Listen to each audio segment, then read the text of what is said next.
Hello everyone. In our previous module, we completed past tense and here we are going to begin future tense and today we'll complete it.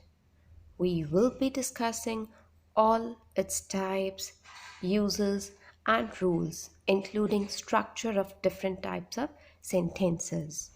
And this is what our future tense is.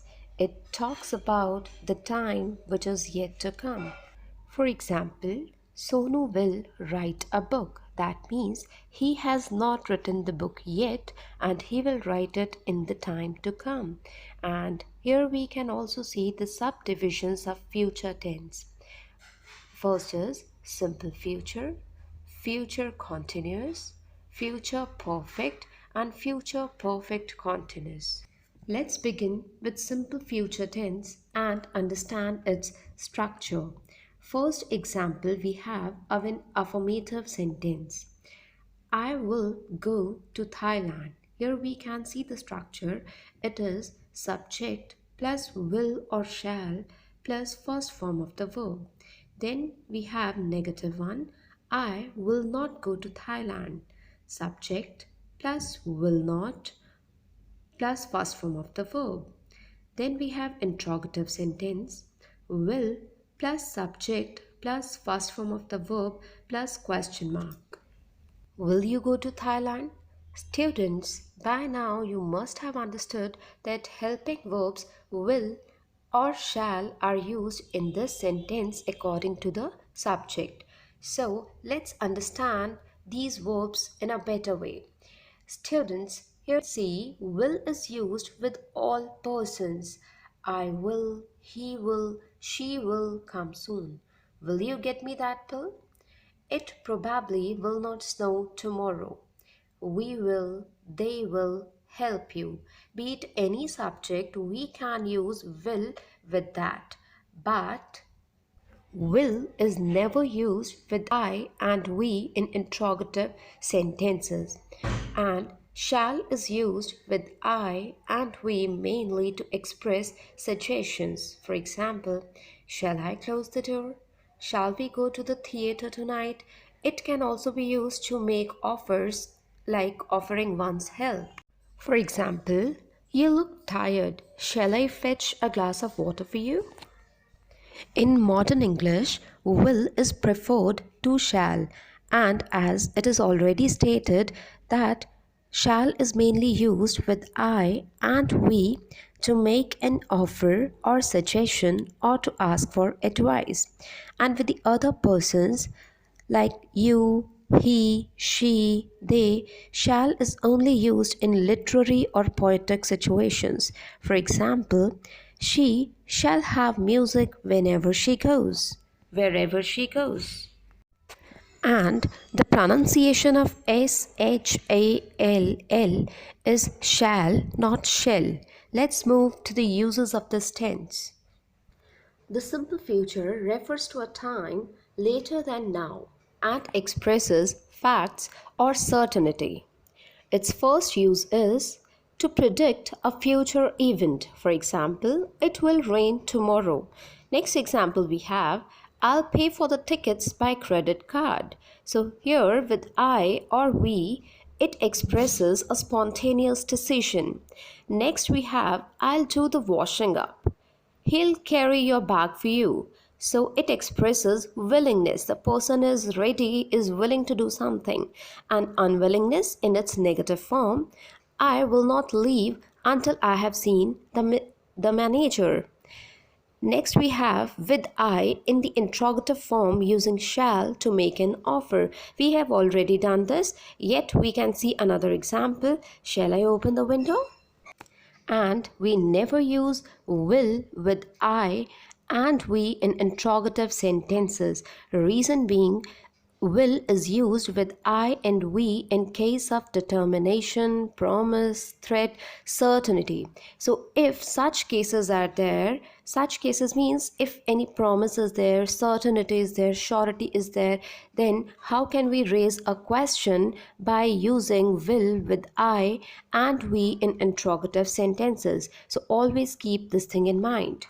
Saying, will I go there? Will I help you? Is grammatically incorrect. Now, again, in interrogative sentences, to make a suggestion, shall we go to the cinema tonight?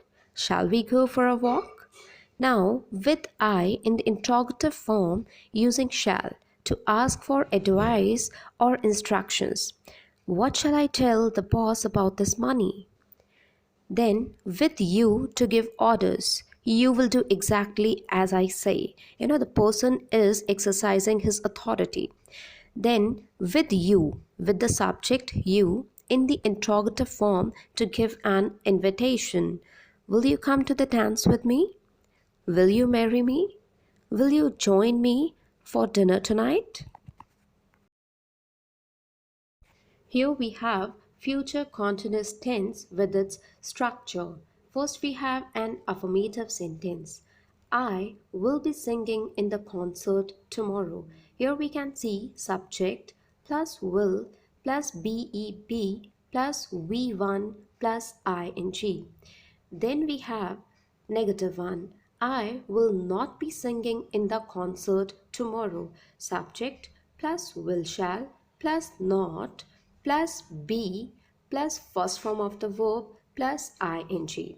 Then interrogative one. Will you be singing in the concert tomorrow? Students, do you remember that I told you we never use will with I and we in interrogative sentences? So here again you can notice this point. So structure of an interrogative sentence in future continuous tense is will shall plus subject plus be plus first form of the verb plus ing. Will you be singing in the concert tomorrow? Let's move to its uses. First is, it is used to talk about interrupted actions in future. For example, when you come tomorrow, they will be playing tennis. Here, one thing you need to keep in mind is for a complete sentence, we use future tense or be it any of its subdivisions. But for incomplete part, we use simple present tense like when you come tomorrow. And complete sentence, they will be playing tennis. Then it is used to express actions in progress at a specific time in future, of course with time reference. For example, we will be having lunch at school at 12 o'clock. Then to refer to actions that are happening now and expected to continue in future as well. Unfortunately, sea levels will still be rising in 20 years. Then we have to ask a polite question about future. Will you be bringing your friend to the party tonight? To express future plans and intentions. For example, he will be coming to visit us next week. For the same purpose, we can use simple future tense as well. There is no problem in that. Then to describe atmosphere in the future. When I arrive at the party, everybody will be celebrating, some will be dancing. And then to talk about two parallel actions in future. She will be watching TV and he will be cooking food. And now we have future perfect tense. Let's see its structure. He will have done it by this evening. Now subject plus will and we use have to show perfection. Have plus past participle, that is third form of the verb, plus object. He will have done it by this evening. And of course we need future reference time too, or time reference as well. Negative is subject plus will not or shall not as needed plus have plus third form of the verb plus object. He will not have done it by this evening. Then we have interrogative will or shall plus subject plus have plus past participle plus object plus time reference. Will he have done it by this evening? This tense is used to talk about an action that will finish before a certain time in future. For example, by 8 o'clock tomorrow, I will have taken off for Japan. Then we have to talk about an action that will be completed before another event takes place or starts. She will have learned Chinese before she moves to China. Then we have the guests will have arrived at the hotel by now. This shows my strong belief. For example, I am organizing some event and arrival time for guests is 5 o'clock and it's already 10 past 5. So I believe that guests must have come by now. So this is what to express conviction that something happened in the near past. So what do you mean by near past? Means few moments back, few minutes back. So this is about our future perfect tense. Next we have future perfect continuous tense. Let's begin with its structure. I will have been eating vegetables for 3 months. Here we have used subject plus will or shall as per the subject plus have plus been plus first form of the verb plus ing plus future time reference with for or since. Then we have negative. I will not have been eating vegetables for 3 months. Here we have added not after will or shall. Then interrogative is will or shall plus subject plus have plus been plus first form of the verb plus ing plus future time reference plus question mark. Will you have been eating vegetables for 3 months? Students, here one thing we need to understand. This is future perfect continuous tense.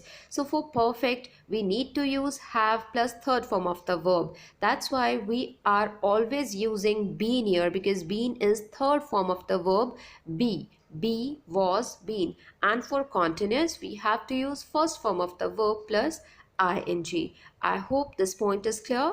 Now, next we have its uses. Its first and foremost use is to show that something will continue up until a particular event or time in the future or the given time reference. For example, James will have been teaching at the university. That means work will be in progress for more than a year. Here we have future reference by the time he leaves for Asia. Another example we can take, the gardener will have been watering the plants for an hour when I reach home. I hope this point is clear.